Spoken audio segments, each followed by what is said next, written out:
Where do I stand here? Wherever you come. Okay. How about here? Perfect. Is this okay? You can hear me? Okay. I'll be brief. You can find more of anything that we do at cepr.net. And I want to thank George for coming. I'm very happy. And thanks for that nice introduction. And for everybody who, NETFA and everybody else who organized it. I just want to say a couple words about this issue. I mean, this is a book which I think is very important. Research is very important because it looks at what's usually ignored, that is the role of the people in the grassroots movements themselves, and organizers, and the people that you don't read about in the press, and their role. And I think that is extremely important to counterbalance the view, that prevails in most history, or certainly the press. Right now, South America is back in the news because we got the drama of Edward Snowden, and that's where he's going to end up. And he's going to end up there because it's really changed. And so these people that George talked to and their governments have really changed the world. Because 10 years ago, he couldn't, if he gets there, he couldn't go to South America. And now it's more independent of the United States and Europe. So that's a huge change, and it's brought enormous changes to the people, the region, and the world. And so, just for context, I want to say, I just tell a little story, a quick one. I was at a dinner once with Chavez, with about 100 people seated around the big rectangular table, and he made a speech, which was one of his best speeches, which I don't think was public. In fact, I'm sure it wasn't. And where he said how he realized when he was in prison that, he didn't really make that much difference, that it really was the people who made history, and he went into some detail. And, you might be surprised to hear that, because given the image of Chavez as Caudillo and all that kind of stuff you read. But, I was thinking about it, and, obviously it's true. But then, when we had the dinner, everyone went around the table. These were people from mostly grassroots organizations all over South America. And they each talked about what they were doing. And Chavez sat and listened for about an hour and a half. And then he took notes. And then at the end, he said, okay, here's what I think I can do for you, and went around the room and said what I can do for the movements around the continent. And I thought, is there any other president that would do that? And, well, not too many. So, all I'm really saying is that, it is true, there's some truth to the idea that if it wasn't for him and Evo Morales and Rafael Correa and the Kirchners for sure also, and even Lula and Dilma in Brazil, you wouldn't be looking at the South America or the world that you see today. But on the other hand, without all the people who made those social movements that brought all of them to power, you wouldn't see it either. And so maybe that's obvious. But it's not obvious in the things that I read every day. So that's why I really appreciate this book, because this is a half of the story you don't even see. Well, you don't see the other half of the story either, because all of these leaders are villainized on a daily basis in the New York Times and the Washington Post and everywhere else. But, so I'm really looking forward to hearing this. Thank you.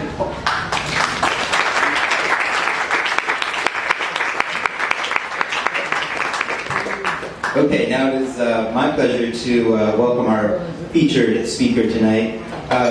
Currently, Professor George Ciccariello-Maher is teaching in the History and Politics Department at Drexel University after getting his PhD in political science from Berkeley. In addition to Drexel and Berkeley, he's taught at San Quentin State Prison and the Venezuelan School of Planning in Caracas.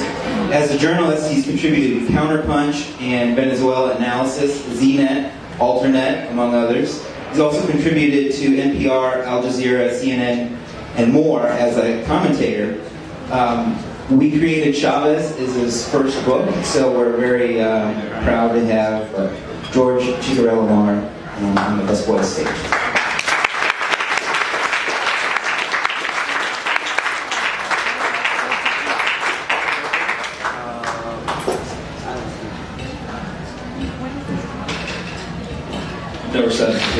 floor, so thank you all for coming. I'm really glad to see such a powerful turnout. And thank you also to Busboys, of course, for hosting, to Teaching for Change, to CEPR and IPS for co-sponsoring. So this is a history of popular struggles in Venezuela. And as other people, as Mark has mentioned, it's a history that seeks to respond to an absence in existing histories, in the press, in academic studies, which emphasized disproportionately the figure of Chavez, whether it be to demonize him or to celebrate him. So this history of popular struggles and revolutionary movements seeks to make up for that. It's a history rooted in tracing the development, the organic development of these struggles and revolutionary organizations in Venezuelan society. This is a reading, and I think the genre of the reading is still one that I find strange, but so be it. I will read a little bit, and I'll continue to speak more openly and look forward to your questions. And the piece I'm going to read is from the introduction to the book, and it sort of opens with my encounter with one of the more infamous of these revolutionary collectives, one that really speaks to a seeming paradox of the Bolivarian process in Venezuela, and so it opens up onto some of the broader questions that I hope to discuss with everyone here today. When we got to La Piedrita, they already knew that we were coming. If not for the phone call they received from a trusted comrade, then from the video cameras lining the perimeter of this revolutionary zone that jealously guards its autonomy from all governments, right or left. If not from the cameras, then from the network of eyes dispersed across the community, always alert to unknown or unrecognized individuals. And if not from all that, then certainly from the guard at the top of the rickety stairs that climb from the parking lot, the apartment blocks, into the chaotic jumble of the barrio that lay behind it. He greeted us down the barrel of a chrome 9mm pistol with stern questions. Who are you? What are you doing here? If we didn't have good answers to these questions, there might have been a problem. But indeed, we had an excellent answer. 2 short words, Valentin Santana. Just minutes before, my photographer and I had been enjoying the warm June dusk a few blocks below, near a small park in the Monte Piedad neighborhood of 23 de Enero, a notoriously revolutionary area of Western Caracas, perched precariously above Miraflores Palace, the nominal seat of state power. We were chatting, laughing, drinking beer and miche, a surprisingly potent homemade firewater distilled from sugarcane, when a new friend raised the inevitable question of why we were there. We had come to understand the revolutionary collectives that constituted Venezuelan President Hugo Chavez's most radical support base, to grasp their political vision and their often tense relationship with the process of political transformation known as the Bolivarian Revolution. Had we gone to La Piedrita? No, we hadn't. Our only contact with the collective had been gazing in awe at the nearby murals surrounding their zone of influence, the most spectacular of which is a massive image of Jesus holding a Kalashnikov, bearing the message, Christ supports the armed struggle. Well, then you must meet Valentin, this new friend insists, and I know immediately who he means. Valentin Santana is the historic leader, the iconic figurehead, and the most publicly recognized member of La Piedrita. After a few frenetic phone calls in which our proposed visit is repeatedly rebuffed, our persistence pays off and we're cleared to head up. We begin to climb upward past blocks 5, 6, and 7 of 23 de Enero, after which the multicolored superblock towers, for which the area is famous, give way to shorter blocks that are grouped more tightly, and which are, from a military perspective, easier to defend. They knew that we were coming, and yet they performed surprise, hostility, and militant discipline.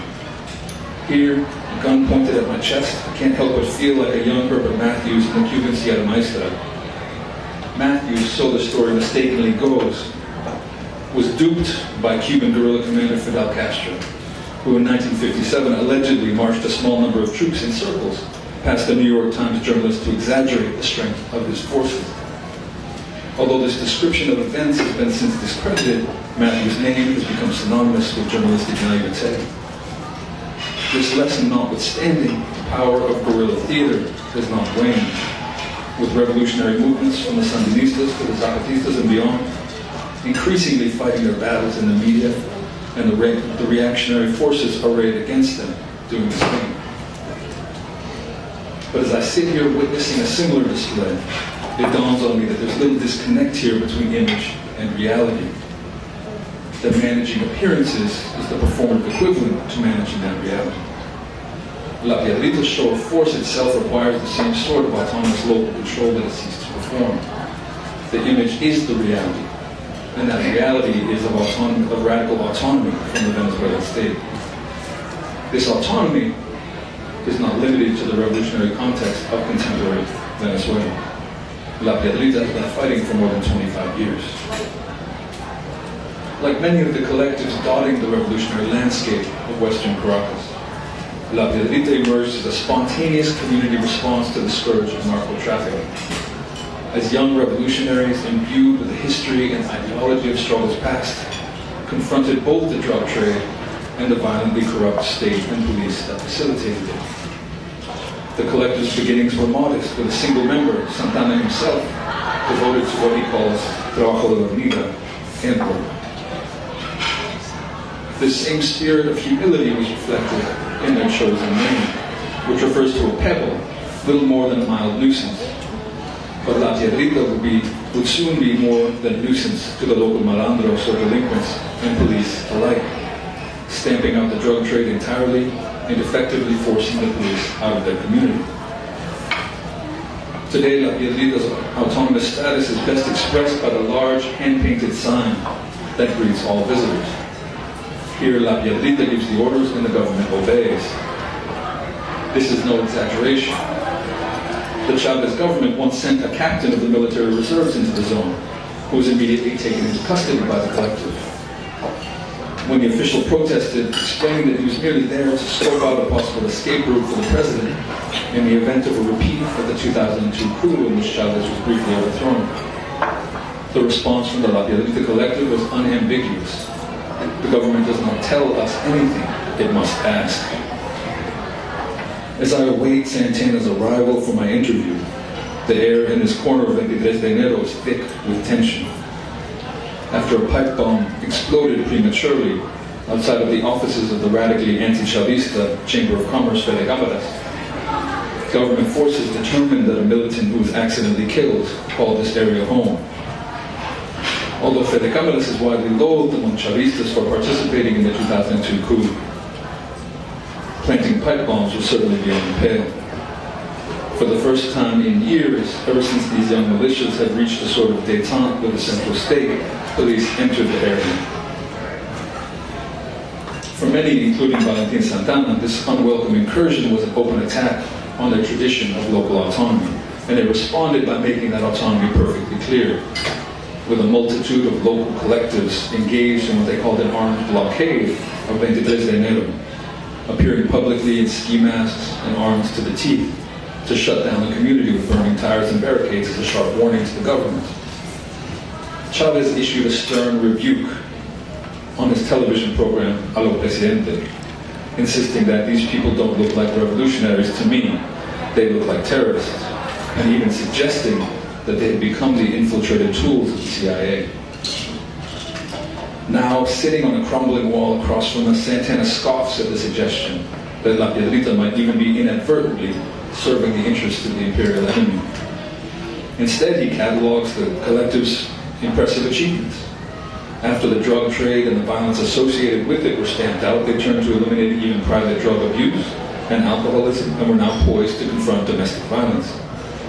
Alongside the elimination of such scourges, the collective had long promoted alternatives, including cultural and sporting activities aimed at reinvigorating a sense of revolutionary community among local youth.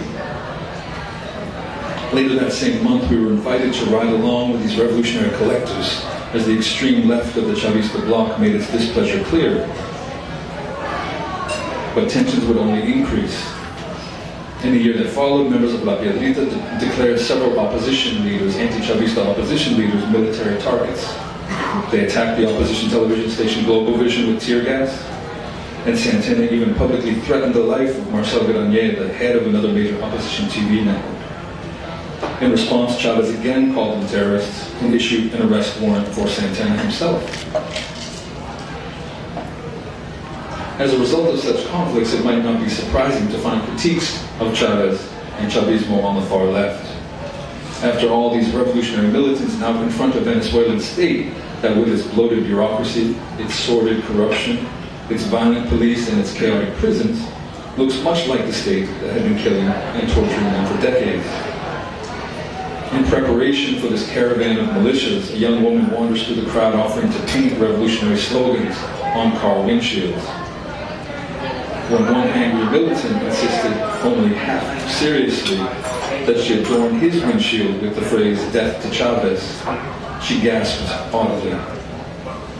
To fully grasp the relationship between these most revolutionary organizations and Chavez's government, we must understand not only her astounded gasp, but also the angry outburst that had elicited it. In other words, we must attempt to grapple with the fact that the vast majority of such militants, those who deeply despise corruption, bureaucracy, and even the state itself, and are more likely to associate that state with torture, murder, and disappearance, are still Chavistas, at least for the time being. I probed this peculiar tension during my discussion with Valentin Santana, attempting to wrap my head around this central element of the political process underway in Venezuela, namely the relationship between the radical autonomy from the state that such collectives maintain and the unification of revolutionary forces to take and exercise power under Chavez's leadership. But such a fundamental tension, which in many ways constitutes the central theoretical problematic underlying this book as a whole, cannot be explained away easily. I asked Santana, this figure deemed a terrorist by the president, and who that same president would soon seek to have arrested, what he thinks of Chavez. It's dark, so I can't be certain, but his face seems to wear a smirk that suggests he foresees my confusion with the counterintuitive position he is about to assume. Chavez is our maximum leader, he insists. And so the book begins from what seems like a paradox. That despite La Violeta's militant autonomy and rejection of the Venezuelan state, its members nevertheless pledge their loyalty, however temporarily and contingently, to the man currently or formerly sitting atop that state. That should be abundantly clear by this point. What matters more than anything for this revolutionary collective and groups like it is not what happens in the gilded halls of political power. More important than El Presidente is El Proceso, the deepening radicalization and autonomy of revolutionary movements that constitute the base of the Bolivarian revolution.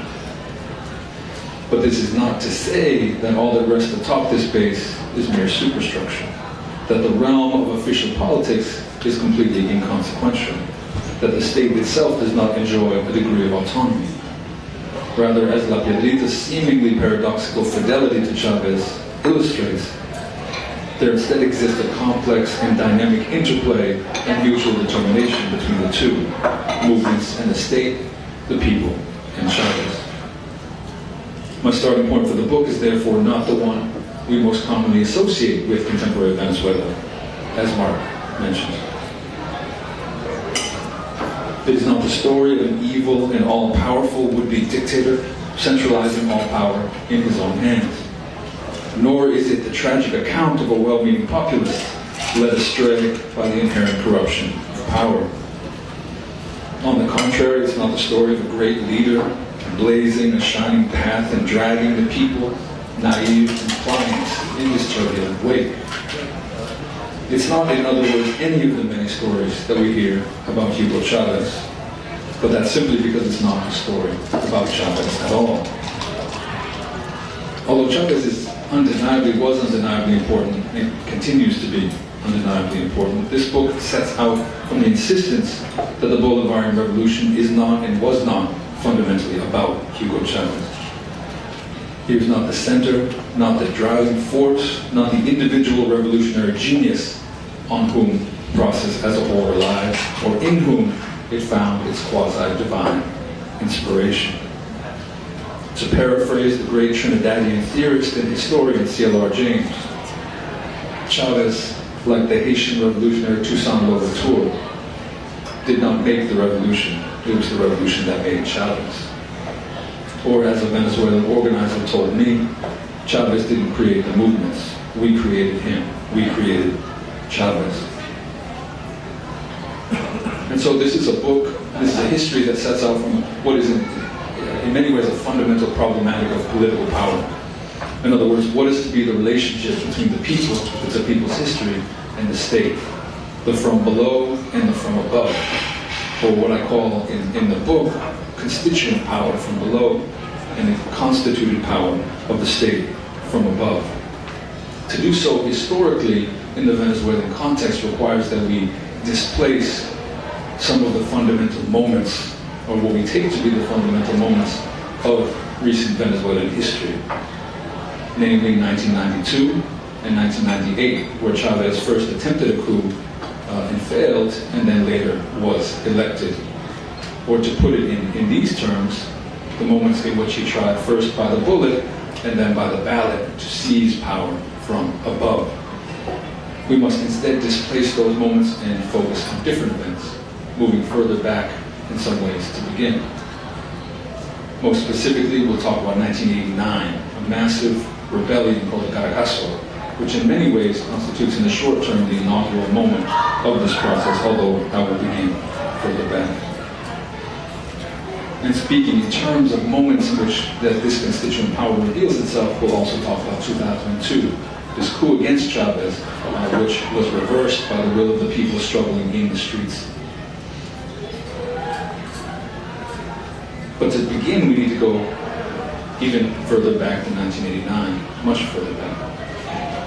A history of popular struggles, of course, could start at any point. It could go back to 1492, and certainly in the book, I give some nods back to these early struggles that constituted Venezuelan popular resistance. But for practical purposes, the book begins in 1958, and there's something slightly counterintuitive about this. Because it was in 1958 that formal representative democracy was established on a stable basis in Venezuela. 1958 marked the overthrow of the last unelected dictator of that country. And so to start a history of people's struggle in the year in which so-called democracy is established seems a little strange. But it's fundamental to understanding what is going on today in Venezuela, because 1958 marked the inauguration, the early creation and early consolidation of a very specific form of democracy, namely limited liberal representative democracy. A sort of buffered, institutionalized democracy in which the people had very little say in what was going on, and rather two established political parties essentially dominated the entire political scene. But 1958 did not mark merely the establishment of what this Bolivarian revolution would stand against. It also marked the embodiment of the constituency that would fight for it. And this began shortly after the overthrow of the dictator. It's kind of a strange situation. You have formal democracy beginning in 1958, and by 1960 you have a guerrilla struggle against that democracy, led by the radical left, led by some of those very people who had been instrumental in overthrowing the dictatorship. The state responded violently, repressively to the movements in the streets pushing for quicker transformation. And in a short period of years, many young people headed for the hills to fight against this democracy. The guerrilla struggle in Venezuela ran more or less throughout the 1960s. And while it wasn't the most impressive guerrilla struggle, in many ways it was clearly and undeniably a failure, it's nevertheless fundamental for understanding what's going on today in Venezuela. One reason is simply because many of these former guerrillas are part of the government, have been a part of it from the beginning. Another reason, very much tied to this, is the fact that the conceptions that were developed in the course of this struggle are very important today.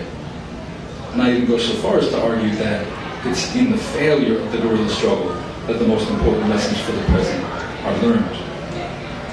These were many. Fundamentally, though, I focus in on the question of vanguards. Here is a young guerrilla struggle, many militants from established working class parties, but also many young university students, imbued with the hope of the Cuban Revolution, namely the fact that they didn't have to sit around waiting for historical circumstances to be right, and they could simply go out and fight for them. And yet the Venezuelan people didn't respond. This was a struggle that I like to say was popular in its content, but never in its constituency. This guerrilla struggle never effectively connected to the masses of the Venezuelan people. And it's in learning the lessons of this failure to connect that we begin to discover the roots of this Bolivarian process. The vanguardism of the guerrillas, in which they conceived of themselves as bearers of a sort of future socialist science that simply had to be explained to the people, and the people didn't respond, so much the worse for the people, gave way to more self-reflexive conceptions of mass struggle. Lessons were learned about the urbanization of the country, whereas the guerrilla struggle had self-consciously placed itself in the countryside in an increasingly urbanized Venezuela. Lessons were learned about building and connecting with mass movements and what was required to do so. Lessons were learned about race. Lessons were learned about gender. Lessons were learned, and specifically an entire tradition of local struggle was excavated. Whether it be Latin American, in the case of someone like the Peruvian communist Ciccariello-Maher becoming an increasingly important force. Even the excavation of European Marxists who were considered to be left communists, what they call the forgotten Marxists in Venezuela. And also the excavation of local Venezuelan roots, from Maria Leonza, a very famous cult figure, to Bolivar himself. And it was in this period, in the 60s and increasingly in the 70s, that this concept of Bolivarianism, if we're talking about the Bolivarian Revolution, that didn't start with Chavez either. It came out of these formations, these post-guerrilla formations, of which Chavez's brother would be a member. This is when Bolivarianism came to stand in for the idea of rethinking revolution and rethinking struggle on the basis of local conditions. The failure of the guerrilla struggle in Venezuela gave rise to a period of flourishing and developing revolutionary movements and social movements. The student movement was reinvigorated. Many of these former guerrillas implanted themselves in factories and contributed to workers' unrest.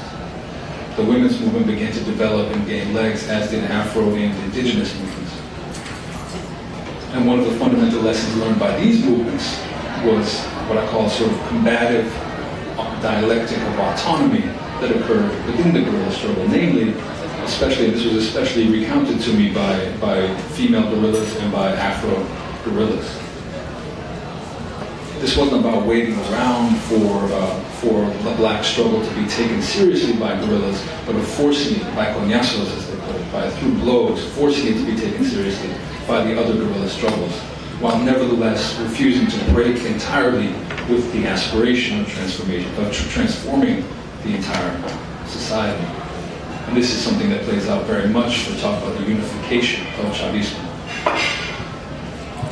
The 1980s were a kind of perfect storm in Venezuela. You had these developing revolutionary movements and militants. You had an increasingly politicized mass, especially in the urban barrios in Venezuela. And added to all of this, you had a severe economic crisis beginning in 1983. Suddenly, all of the myths about Venezuelan democracy and economic stability were sort of bared as the myths that they were. The state responded to this increasing relationship between revolutionary organizers and the Venezuelan masses with what one militant described to me as the socialization of oppression. What this roughly means is that in the early 1980s, the Venezuelan state targeted and assassinated small numbers of organizers, of armed militants, I should say, leftovers from the guerrilla struggle. But in the mid-1980s, they were actually assassinating, in these famous massacres, assassinating unarmed student leaders who were attempting to chart forward a new way, a new path in the Venezuelan revolution. A term on a platform that very much railed against the IMF and the World Bank. This was a period of neoliberalization of Latin America. And here was a political leader, an old social democrat, insisting that he would stand against the neoliberal order in the Washington Consensus. And yet within a month of taking power, he enacted what was called the paquetazo, the package, which constituted a 180-degree reversal of what he had been saying, what he had been running on. He sought to institute the neoliberal Washington Consensus to the T. And on the day that a key component of that kicked into effect, namely the liberalization of gas prices, so that Venezuelan gas for domestic use doubled overnight, so that people woke up at 6 in the morning and went to catch the bus, and the bus fare had doubled overnight. People had had enough, and they began flipping over buses and burning down the city. This riot and this rebellion lasted for almost a week across Venezuela. It's called the Caracazo, but it spread across the entire country. It was this moment that broke Venezuelan history in half and made possible and made even imperative everything that has come since. It was not only the repression that constituted such a shock, although this was shocking. Up to 3,000 Venezuelans, especially poor residents of the barrios, were slaughtered when the military and the National Guard were sent in to restore what passed for order. But it was also because of the resistance and the example that had been set by this moment. The Caracazo marked the beginning of an entirely new history in Venezuela. And when we say we created Chavez, these movements created Chavez, it is in the moment of the Caracazo that this becomes absolutely clear. It was young military recruits like Chavez who were sent into the barrios to kill people who looked and talked just like them. Chavez and others had already been conspiring in the military. And yet, as Chavez himself has put it, it was the Caracazo, it was 1989, that told them that they must act. Chavez's initial coup in 1992 had been scheduled to coincide with the 3rd anniversary of the Caracazo before being moved up for strategic reasons. But the symbolism is apparent. And those popular organizations that had been developing around the struggles related to this massive rebellion latched onto these coup attempts by Chavez in 92 and eventually onto his rise to power in 1998. The same dynamic by which popular movements created and propelled Chavez to power continued after he was in power. Here, the dialectic was a little more complex because you also had the right-wing opposition playing a role. And here, again, the key moment is the coup against Chavez in 2002, in which the opposition thought that it could simply remove this individual from power, making the same mistake that everyone who focuses blindly on Chavez would make, thinking that the people would not respond. And yet, when hundreds of thousands and even millions of people took to the streets, they had no choice but to relent. And not only Chavez, but also the Constitution that had been written in 1999 were returned to power.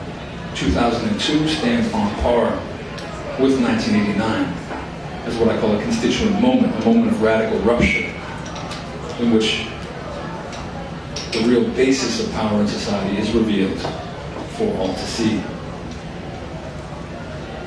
It was after this that the opposition was thoroughly smashed. And it was the period running from 2002 up until especially 2006 when we began to see a real dynamic in which popular social movements were able to pressure the Chavez government and radicalize it and push it to the left, culminating in many ways in what I call the second phase of the Bolivarian Revolution, namely the early efforts to transform this state, to decentralize it, and to build the alternative direct democracy that had been so long cultivating in opposition to liberal democracy. I'm referring to the communal councils, the establishment, in a formal way, of institutions of radical direct democracy in Venezuela that is still an unfinished task of this revolutionary process. What does this lens, which de-emphasizes individuals, which de-emphasizes even the state, in which places proper emphasis on revolutionary movements from below, what does this mean for the present? Clearly, we're in a moment of transition in Venezuela. And it's only by grasping, according to the proper parameters, what's going on that we can begin, or even hope to, chart a course forward. On the most basic level, what this all means is that the revolution is quite simply not going anywhere. While this history in 1958, 60s, and 70s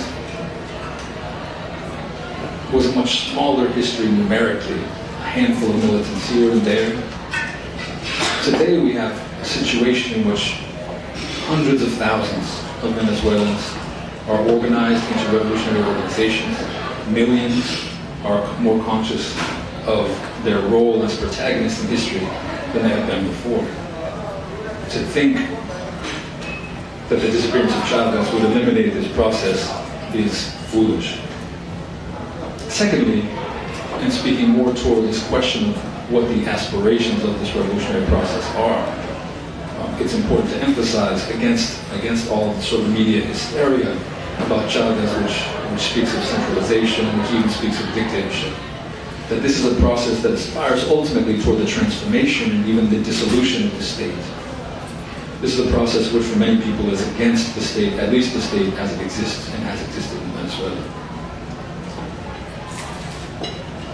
It also means that, as I mentioned previously, it's not a process that seeks to build a better liberal democracy.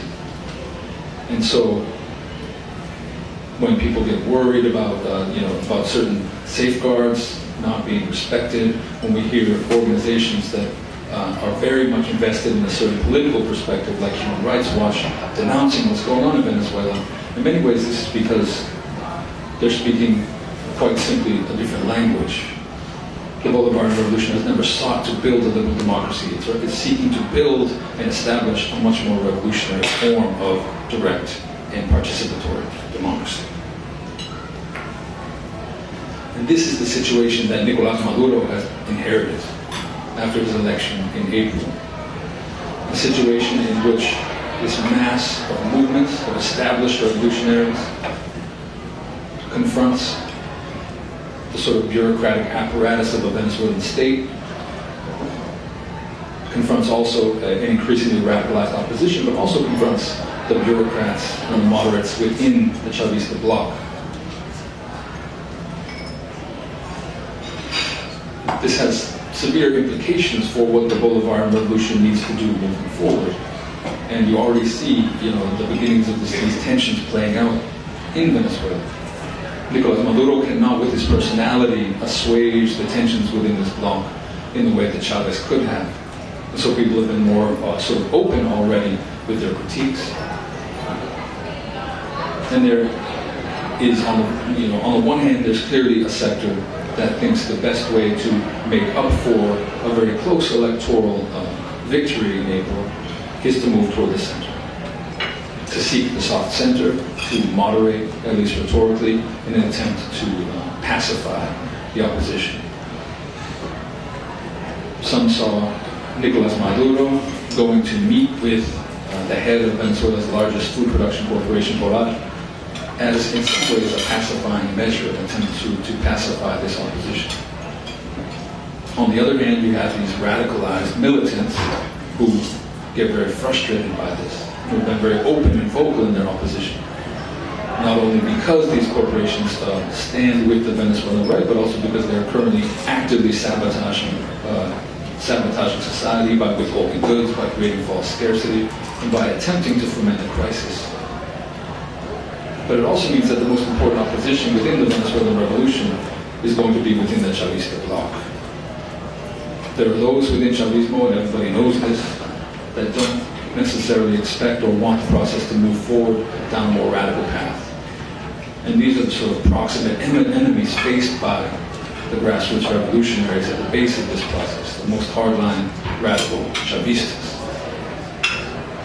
And this is really the tension that needs to be attended to in the future. Chavismo will not demonstrate itself, even electorally, by attempting to move to the center. Rather, it needs to continue to do what Chavez himself helped to do, namely to pull the entire political spectrum to the left by showing how much it can fight against corruption, by showing how it can fight against state bureaucracy, and by showing how it can empower really and embody this vision of direct and grassroots democracy that the process has for the past 50 years at least stood for. Thank you.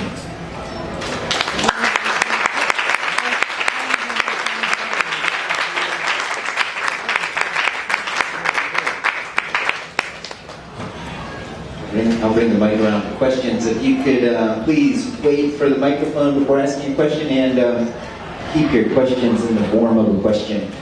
And keep them brief. So, who's first?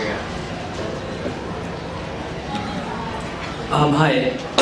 I still have a two-part question. The first is, Enrique Capriles was in Colombia the other week meeting with President Santos. This caused quite a kerfuffle involving them withdrawing with Venezuela withdrawing their delegate from the peace talks going apart. I just wanted to ask you what you thought the influence of Colombia is likely to have in the future in terms of possibly destabilizing some of these new pink-tide governments in Venezuela and elsewhere. And then secondly, what are your thoughts, is if there are any parallels between the guerrilla movement in Colombia and that in Venezuela? That's a massive question. To be perfectly clear, Colombia has represented for a long time the spearhead of U.S. imperialism in Latin America. It is the most trustworthy ally of the United States government in terms of spreading a certain vision of change in the region and of attempting to act as a brake on these leftist governments. And so on that level, it's no surprise that the head of the Venezuelan opposition would go to Colombia for support. At the same time, it was rather late in the game for Capriles. For those who weren't paying attention, Capriles lost the election in April, contested that fact against every possible measure of reasonableness. And after running essentially the course of appeals within Venezuela, the strategy of the Venezuelan opposition was to go to the international arena in an effort to contest the election, but actually in an effort to discredit Maduro and to undermine his presidency in the long run. Now, very frustrating to the Venezuelan opposition was the fact that the Colombian government recognized the validity of the election very early on. And so that's why I say that, the Capriles visit was late. But the reality is Capriles is attempting to build relationships with the Colombian government, but also with Álvaro Uribe, who people should recall is the former very, very right-wing president of Colombia, who is very soon again likely to be the president of Colombia. And so this is a strategic game that the opposition is playing. Not exactly relatedly. It appears as though audio of another very right-wing Venezuelan opposition leader has just been released over the past 24 hours, I believe. Maria Corina Machado, who's very well known for being friendly to the U.S., a recorded phone conversation was released in which she speaks relatively openly of, at least what the Chavistas are portraying as a desire for U.S. intervention into Venezuela.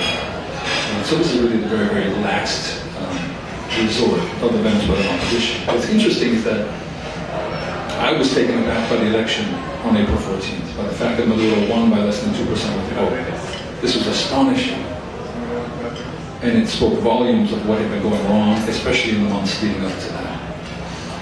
But the reality is that the Venezuelan opposition has squandered a lot of the social capital that they had gained in that election by not recognizing it very quickly, by calling supporters out to the streets, which led to 9 or 10 deaths in the streets, and by engaging in this sort of activity that looks very much like an effort to support some other kind of intervention, whether it be a coup or not. The Venezuelan opposition is very much caught in a tension whereby they don't have an actual political platform. Capriles ran against Chavez in October and ran again, or let's say in October of 2012, ran against Chavez, claiming to be a centrist social democrat, when by every measure, from his heritage to his political party and his background, he's very, very much to the right. And this is because no Venezuelan politician, now this is when I speak of Chavez pulling the political spectrum to the left, it refers to the fact that no Venezuelan opposition figure can hope to get elected if they say that they want to dismantle the social programs, for example. And so they have to get up and say, no, I will maintain these social programs, I'll make them better or more efficient. So the Venezuelan opposition doesn't really have a program, and they're suffering from that. And they run the risk of constantly losing by, they can't win an election, and so they're constantly tempted to go beyond the electoral arena. And going beyond that in the coup of 2002 was actually what destroyed them politically. It made them absolutely unelectable for nearly a decade. I really enjoyed the program. I can see it in the background. You mentioned in 1883 the myth of democracy and economics was laid bare, and that sort of led to a lot of other things happening. Hasn't that just happened again in this last election, where essentially they won a suspect election? The economics, as we hear from everyone, are pretty much shot at this point. The country's been degraded so much at this point that it has very little chance. And of course, the drastic drop in oil prices mean that there's even less money coming in. Are we seeing a repeat of 1983? Is this all going to happen again? It's important to bear in mind, well, there are a couple of things to say. The first is that the economic situation need to be very, very critical when we look at at what's said about the Venezuelan economy. And Mark, who spoke initially from the Center for Economic Policy Research, has probably done the most work to show the fundamentals for stability within the Venezuelan economy. Part of the distortion emerges from the fact that those who hated Chavez and who were opposed to the revolution were constantly pronouncing that Venezuela was on the eve of collapse. And they were saying it for 14 years, and it never happened. And it was really rooted in a sort of neoliberal faith about the role of the state in the economy and the fact that this was unsustainable.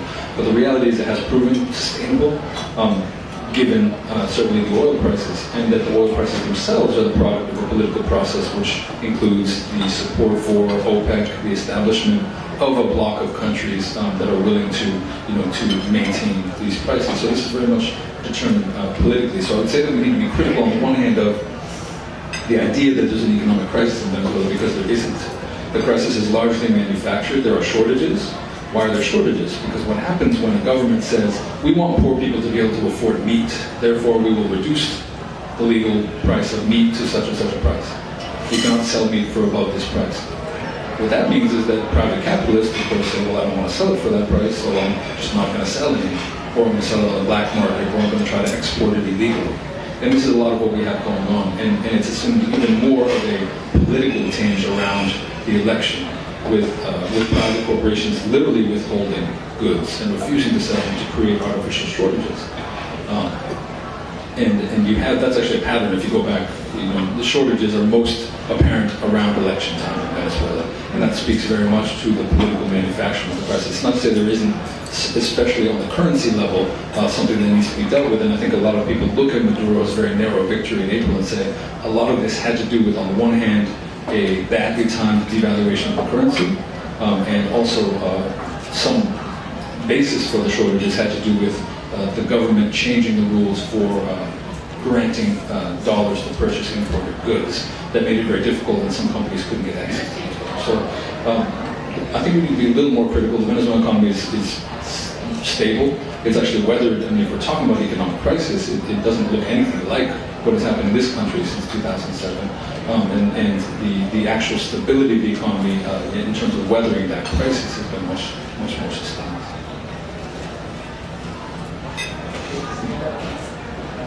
Hi. You mentioned in your depiction of the 23 de Enero barrio the tension that you kind of see between Chavez's tendency to centralize power in the executive with this feeling in social movements that they are a decentralized movement, that they maintain autonomy, but at the same time they feel a very strong connection to Chavez because they created him. How do you see this tension playing out under Maduro's reign? Because in many senses he was picked by Chavez but not necessarily by the people. First I'll say I do think we need to be careful with the term centralism, but it's not entirely untrue that there was a tendency towards centralism. And there were good things and bad things about this. The good thing, the bad things I think we're familiar with. The good thing was that, and this is why it isn't exactly a tension with regard to these movements, because these are movements that trusted Chavez more than they trusted anyone else around him. So the reality of the way it played out is that Chavez became a sort of battering ram that was able to knock down barriers to things that they wanted. Namely, for example, the communal councils. The establishment of directly democratic institutions required a very powerful bully pulpit to drive through. And this is the sort of dynamic that was playing out. Now, Maduro, of course, is not going to be able to play the same role, and he knows that. He's already called for the establishment of collective leadership. Chavez was a master at balancing out the different forces within the Chavista coalition, and this is something that Maduro is going to have to adapt to very quickly. The dangers, I think I laid out relatively clearly, have to do with either attacking in one direction or the other. If we lose, if he attacks to the right, he's going to lose this mass grassroots base, which provides really the strongest and most fervent basis for this process. These are the people that believe in the radicalization of the process. And so, certainly from my perspective, it's much better to encourage the development and the autonomy of these revolutionary movements. And there's been mixed, you can judge what Maduro has done already as a sort of mixed bag. On the one hand, I mentioned he went and met with the heads of these corporations. This infuriated his base. They said, why are you meeting with those traitors? These are the traitors who are destroying our country on purpose. And yet Maduro was doing it out of very strategic reasons, and therefore to stabilize the economy temporarily and to focus on other questions.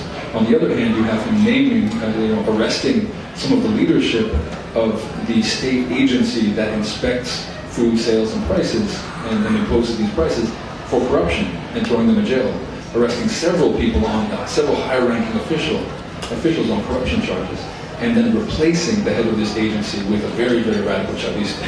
And a Chavista who is very much in line with the base demands, who is encouraging, for example, when it comes to price control, encouraging popular organizations to play an oversight role, to go around checking the prices in the stores locally, to make sure that no one's hoarding, to check the warehouses, and to really push forward the revolutionary process from the bottom up as opposed to from the top down.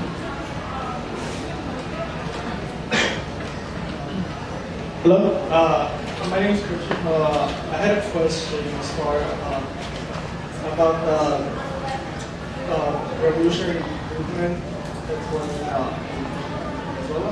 was in Venezuela.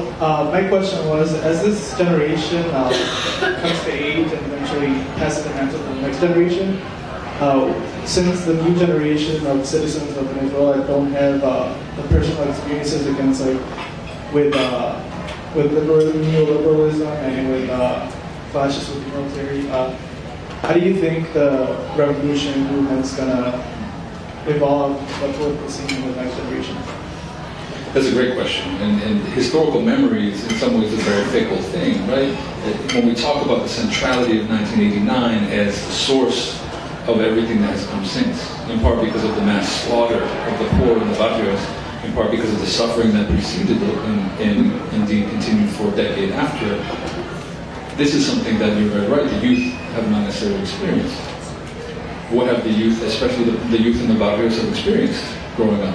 Free healthcare, free education at the university level, subsidized, affordable food products of high quality.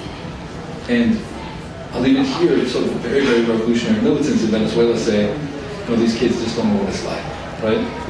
And there's a tendency and there's a worry there that the process will reach some kind of inertia. That if people are not continually mobilized by the memory of these struggles, that something will be lost. Another revolutionary, a great revolutionary thinker, Roland Dennis, once said to me that the Venezuelan process has had the virtue of moving from event to event. And what he meant by that was that if you look at revolutionary processes a lot of times where you have this one foundational event and then a sort of tapering off of energy. The revolution begins radical and it moves toward the center and becomes more moderate. One element that has intervened to prevent that thus far in Venezuela was the coup in 2002. And that's why this constituted a second event. It mobilized the people again.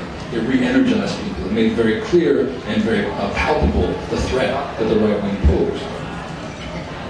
And yet that was 2002. The energy of that is now running the risk of tapering off. And so the task of this of this revolutionary movement is to continue to develop itself, to ideologically prepare the youth. And I think the alternative educational institutions actually are playing a major role already in doing that. It's not only free education, but it's also education that is Bolivarian, that does not take its coordinates from traditional educational structures. That if you look back at the people designing the curricula, it's very much about participatory learning and about driving forward the values and the social values of Bolivarian socialism. So that's one of the things working to militate against this, but there is this danger, this tendency that you identified right now. You made some very interesting references to La Piedrita's drug policy, and so I'm interested in that. You said they eliminated the drug trade, but you also mentioned drinking alcohol there, so some drug use is tolerated. I'm wondering, do they distinguish between different drugs? Obviously, alcohol is allowed, but do they distinguish between marijuana versus, say, injection drugs or cocaine or stimulants? And in regards to dealing with abuse and addiction, what are the policies there? Is there harm reduction? If someone has a real problem, how do they deal with that? And more generally, here in the United States, obviously, there's since the 60s been a link between radical politics and counterculture and drug use. But that cultural history is not the same in Latin America. So, in more general terms, what is the cultural attitude and the relationship between the radical movements and drug use and proposals for drug reform? That's a good question. With regard to La Piedrita, the unfortunate reality is that I don't know on some level. This constitutes one of the interesting tensions and sort of lingering concerns that you can have about this, about approaching these kind of collectives, because this is a vertical military-style organization. That doesn't mean it doesn't have popular support. It does, but it is a vertical, closed military organization. In other words, the way they dealt with the drug trade was if someone was selling drugs, they would approach them and tell them they need to leave, and if they didn't, they would get beat up, and if they still didn't, they would probably be killed. This is how they dealt with the drug trade. And it's not just La Piedrita, this was all over Caracas in Venezuela. And just a few blocks down from there, where I was staying in Drexel, there was a small group, informally established group of neighbors who said the same thing. They said, this is how we dealt with it. This is how we got people out of this area. And so, it was certainly centrally focused on drug trafficking and connecting it to violence. And the reality was that the police were part of the drug trade. They were a fundamental part of the drug trade, so there's no way to rely on the police. And this is part of where we find autonomy from the state emerging as an organic response to these conditions, because the state was part of the problem. The state was infiltrating the drugs in. Many people in 23 de Enero, especially in these radical organizations, feel as though much as is speculated to have happened with the Black Panthers of the United States, that drugs were sent in on purpose, frankly, to destroy movements that had been there since the 1960s. But the general, the general Bolivarian approach to questions of addiction is certainly more in line with harm reduction. There's an effort to humanize what are seen as penal responses to just crime, but also to drug use. This has not been uniform, and one of the major critiques of the prison system in Venezuela, especially running up to 2012, prior to 2011, was the fact that there was a criminalization of marijuana use. Actually, for the first time in a while, it was actually enforced, and so you did have a lot of small, scale users of marijuana that were arrested. And this is something that the youth movements and the popular base of a lot of the popular base of Chavismo was very, very critical of. Okay, we have time for a couple more quick questions, as long as they're quick. So let's think of this as the speed round. And I have a question right here, and then a gentleman in the middle of the room there. I will remind everybody that as soon as we're done with Q&A, there will be a signing at the front table. So make your way to the bookstore anytime now. Purchase the book there. Bring it back to this room for the book signing. And I'll thank you all now for coming out tonight. Thank you. Thank you for your presentation. I wonder, what's your take on the human rights situation in the country? And I'm thinking, for instance, the situation of judicial independence. In the case of this a few minutes. Woman who was recently released. I'm thinking of freedom of expression. I'm thinking of labor movement. I'm thinking of the in line with what I've said with regard to a lot of these questions, I think we need to be very, very careful about our sources and what's being put forward, what's being smuggled in with regard to these sources. On the side of judicial independence and the so-called criminalization, the major case that's put forward is the case that you referred to of Judge Afiuni, who was a judge in Venezuela who was arrested.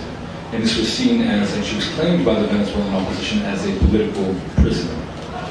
But we should be clear that what Judge Afiuni is accused of doing is of allowing a businessman who was accused of corruption and smuggling out of dollars, allowing him to escape from the courtroom, facilitating his escape, actually bringing him through the judge's chambers into the parking lot and transporting him out of the building, and then acquitting him of the case and sitting there waiting to be arrested.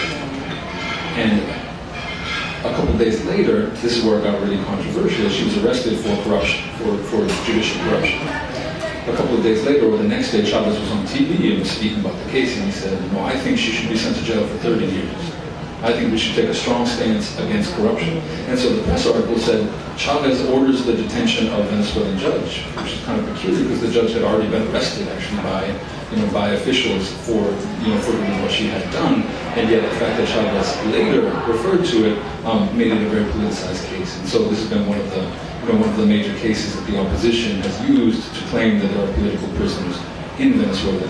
And yet, while I don't claim to be an expert on the case against her, it's the sort of thing that it seems like people would be at least arrested for and put on trial for in many other places. She's since been released on to house arrest for for medical treatment or something like that.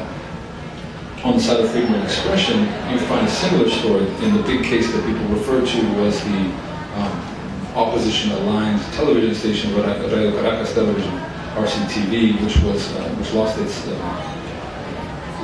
public license to transmit on public airwaves in the year 2007. And again, this is actually just much more complex.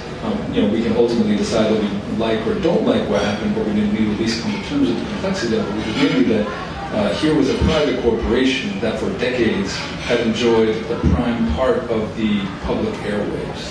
And I think it's the UHF airwaves, and if you know how it works, the lower the number, the easier it is to transmit at a distance with very low power. It's very cheap. And so this was the best channel on the public airwaves of Venezuela, had been controlled for decades by a private corporation operating on a transmitting license. And it was this license that was withdrawn. RCTV continued to transmit on cable and via other means, but it was replaced on that part of the dial by a public television station. And the reasons given were numerous. One included violations of the media law, including violence and pornography. But one also clearly had to do with the fact that RCTV had actively participated in the coup against Chavez in 2002. And so there's this very complex debate to be had over, on the one hand, private use of public resources for profit, but also on the other hand, what are the limits of politically acceptable speech. And I don't think actually in that case that we find the limits that were enforced to be much different from what we would find in this country, for example, if someone goes on television saying some of the things about sort of overthrowing the president, killing the president, and all of these things. And so just to add a bit of a complexity to both of them, I think the Venezuelan government rightly views with some suspicion many of the international human rights organizations. It sees them as very selective, Human Rights Watch especially, which as I put forward is having a very clear political agenda. And here again we can have a debate over what the content of human rights is meant to be. The Venezuelan government and a lot of the people who support it would say human rights is actually a much more broad conception. It's not just freedom of expression, it's not just freedom of the press, it's also the freedom to eat, live, have shelter, and participate in society. And and a lot of these organizations focus very narrowly on specific aspects of Thank you. Multinational corporations produce terrible problems in the pursuit of profits, but they also produce, they're really good at producing lots of good stuff like food, consuming here tonight, the clothes, the air conditioning, energy, computers. I'm wondering how the emerging collectives that you described will get corporations to serve them. The power of the corporation at the service of the collective rather than the other way around. Sure, I think that the fundamental challenge that faces a lot of the cooperatives in Venezuela is really best described as being a sort of socialist island in a capitalist sea. If you found a cooperative, anyone can be a cooperative, and cooperatives are very capable of interfacing and merging with the global capitalist economy perfectly well, as we see in some cases. Even more difficult is the fact that these cooperatives, if they're surrounded by capitalist market imperatives, they need to compete. Right? And competing in Venezuela is especially difficult because the strength of the currency, due to the oil prices, actually makes it much, much cheaper to import a lot of these goods, to import even agricultural production. And so you have a country, Venezuela, in which very little food historically was produced in Venezuela, despite the fact that it was perfectly capable of doing so. It was simply the incentives provided by the global oil sales that distorted the economy in a way that made it difficult to produce domestically. And so cooperatives and even those non-cooperatives, even capitalist enterprises in Venezuela face an uphill battle when it comes to competing with the prices that they encounter on the global market. This becomes even more difficult when you have sectors of the Venezuelan state who are undermining some of these attempts. When you have workers' cooperatives and workers' collectives and workers-occupied factories attempting to produce goods that then certain more bureaucratic state agencies refuse to buy. And so you do have a tension that also emerges in that sense. What is hoped from on the level of the grassroots, on the level of the most radical sectors, is that the experiment in communal councils, in other words, in these very local institutions of direct democracy, will develop forward and be projected into what's known as communes. And a commune is essentially a larger form of a communal council confederated in a way that allows them to interact with each other rather than being surrounded directly by capitalist relations. In other words, you have your local democratic assembly, and then you have your workers' cooperative, and they decide what's going to be produced, how it's going to be distributed, who gets paid how much, and what the price will be set at. And the larger that these communes can be, the larger they can be built, the less you have this tendency for these surrounding capitalist imperatives to undermine and to sabotage. So that's the hope. It's very much not a reality yet, but it's something that's being built. It's an aspiration that's being developed as the sort of next stage of this process.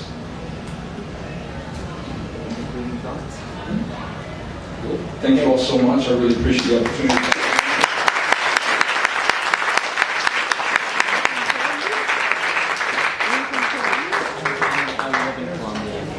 Thanks for coming out tonight, folks. The line starts here. I'm a journalist. Go on the mailing list for IPS, CNET at AWR. For 3 years, so I'm still sort of semi-based. Still have